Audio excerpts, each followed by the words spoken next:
National Security Advisor was this guy, General Mike Flynn. Flynn lasted in that position for all of 24 days before he was indicted for lying to the FBI about his contacts with Russian officials and had to resign.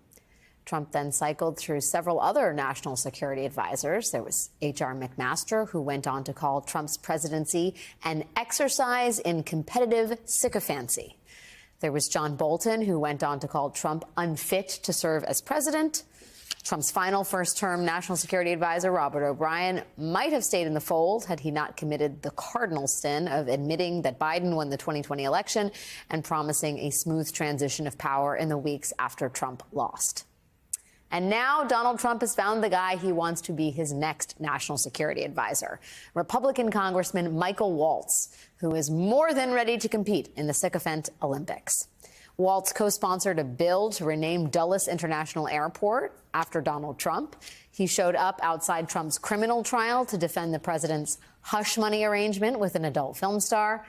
And Waltz worked with other election-denying Republicans to try and overturn the results of the 2020 election, leading his hometown paper to retract its endorsement of him. We had no idea, had no way of knowing at the time, that Waltz was not committed to democracy. So that's the man Donald Trump has picked to be his national security advisor, and he finds himself in rare company. Tonight, Trump announced that Fox News host Pete Hegseth is his choice to be the next Secretary of Defense. Prior to joining Fox News, Hegseth was an Army officer who served at Guantanamo. During the first Trump administration, Hegseth privately lobbied Trump to pardon 2 U.S. service members accused of war crimes, which Trump then did. He also has some questionable views on personal hygiene. I don't think I've washed my hands for 10 years. Really, I don't really wash my hands ever. Help me. No, I inoculate myself. It's just not, germs are not a real thing. I can't see them, therefore they're not real. Gross.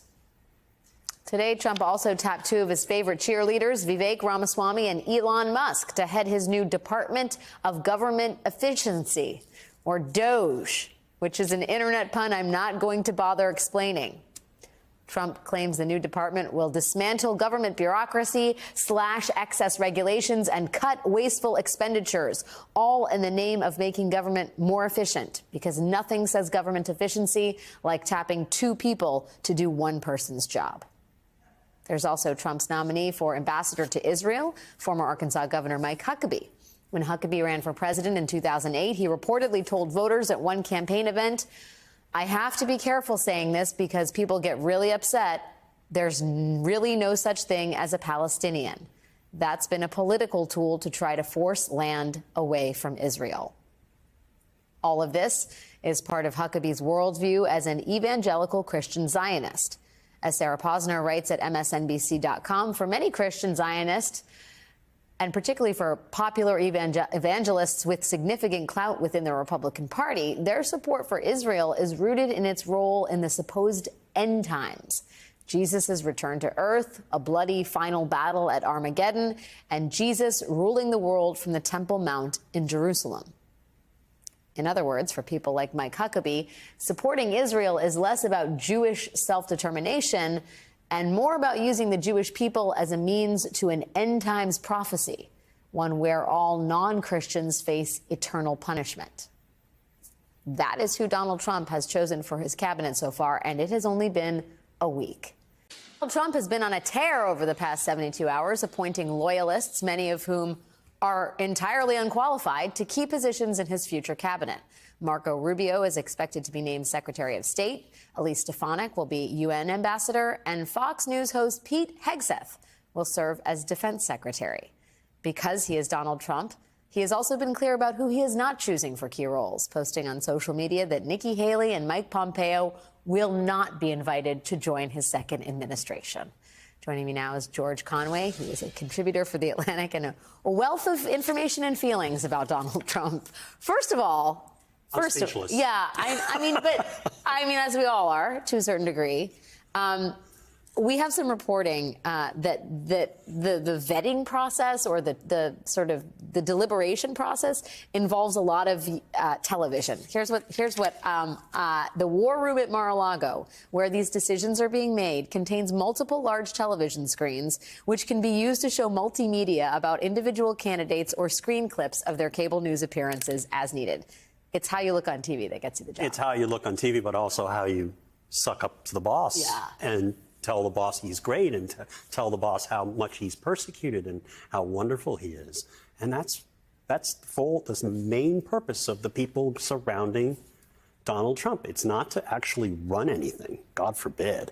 It's to basically assuage his ego. And that's what this sequel, where, you know, the writers seem to have jumped the shark before we even got to the opening credits. Pete Hegseth, George. Yes. A Fox News host. Yeah. A man with Makes a very you want to wash your hands. I mean, questionable history at Gitmo, a person who successfully got Trump to pardon war criminals. Right. I mean, this person's going to be the defense secretary. There is clearly no thought about how, potentially. He wasn't even a weekday host on Fox and Friends. He was a weekend host. But I mean, first of all, how long? I mean, the churn here, I would think, would be remarkable. The churn is going to be remarkable. The churn always is remarkable. But there may be less churn for the following reason: is these people are not going to challenge him in any way. Yeah. Okay. There was churn in the first Trump administration because people would occasionally stand up to him or slow things down or take paper off his desk or say no to him. You know, like his White House counsel, Don McGahn, basically refused to commit a crime for him. And, you know, there are all sorts of instances where people were kind of resisting his stupidest urges because he's not very bright, doesn't know anything about how the government works. And they all treated him in the first administration. They understood that he didn't know anything. And they kind of treated him that way, and he got mad about it. And sooner or later, he'd fire the people and then claim that they were terrible. And then, you know, who hired those people, by the way? And then, you know, later, we didn't see very many of them supporting him in 2024. But somehow, he's back.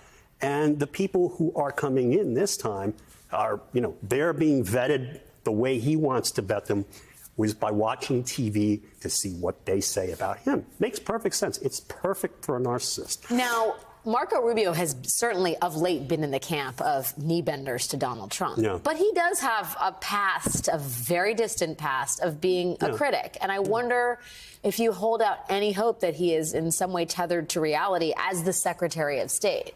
Well, look, I don't have the full opposition research file on Marco Rubio. I try not to pay too much attention to him.